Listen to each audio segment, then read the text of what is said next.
દોડા ફેદવાની જરૂર નહીં, કોઈ વસ્તુ પૂછવાની જરૂર નહીં, કશું જ કરવાની જરૂર નહીં. તમને કશું જ ના આવડે, તમે રામ નામ આલ્યું છે. ને હજુ કહું, રોજ કહીશ ને હજુ કહું, એની પર વિશ્વાસ કરી અને મુખે રામનું નામ જપ કરવાનું ચાલુ કરી દો. લખાય એટલા રામ નામ લખો અને 24 કલાક રામનું નામ, ભલે 24 કલાકમાંથી કદાચ અડધો કલાકે કોઈ કદાચ રામ નામ પાછળ હાલશે ને તોય માતા એવું કહીશ, આવા કાળા કળિયુગમાં આ સમયગાળામાં એનું કલ્યાણ પાક્કું ને અને હું મેરડી કરી આલીશ. રામના નામના ભરોસે એના બળથી તમે કશું જ ના કરી શકો. કોઈ તપસ્યા ના કરી શકો, કોઈ દાન ના કરી શકો, કોઈ સેવા ના કરી શકો તો કઈ નહીં. આમાં પૈસા જતા નહીં. રામનું નામ જપ કરવા પૈસા જાય છે, સમય નહીં જતો. હેરતા ચાલતા બોલાય, વાસણ ઘસતા ઘસતા બોલો, કચરું પોતા કરતા બોલો, જમવાનું બનાવતા જપો, નોકરી ધંધો કરતા જપો, બાઇક ચલાવતા રામ રામ કરો, ગાડી ચલાવતા રામ રામ કરો, ચાલુ રિક્ષામાં રામ રામ કરો.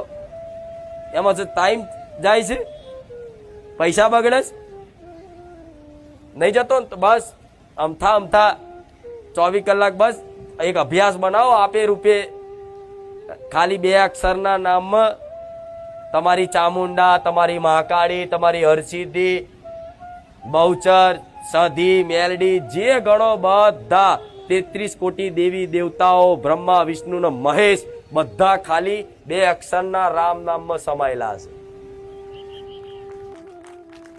2 અક્ષરના રામ નામમાં સમાયેલા છે.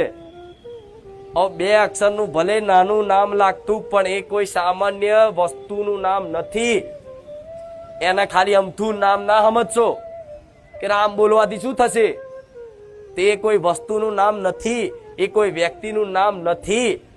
આખા અનંત બ્રહ્માંડનું સર્જન કરતા પાલનહાર વિષ્ણુ ભગવાન, પરમ પિતા પરમેશ્વર, જેનાથી અનંત બ્રહ્માંડો ઉત્પન્ન થયા, એ મારા ભગવાનનું નામ છે રામ. હવે સામાન્ય હોય, રામ નામથી પથરા તરી ગયા, રામ નામથી અહિલ્યા નો ઉદ્ધાર થઈ ગયો, રામ નામથી સબરીનો બેડો પાર થઈ ગયો, રામ નામથી કોનું કલ્યાણ નહીં થયું. આ મારી ગાદી જોઈ લો, રામ નામથી જ છે. પણ હું માતા એવું કહીશ, દીવાબત્તીથી તે વિશેષ ફળ ખાલી રામનું નામ આલી શકે છે. ઘોડા વિશ્વાસ રાખો, વિશ્વાસ.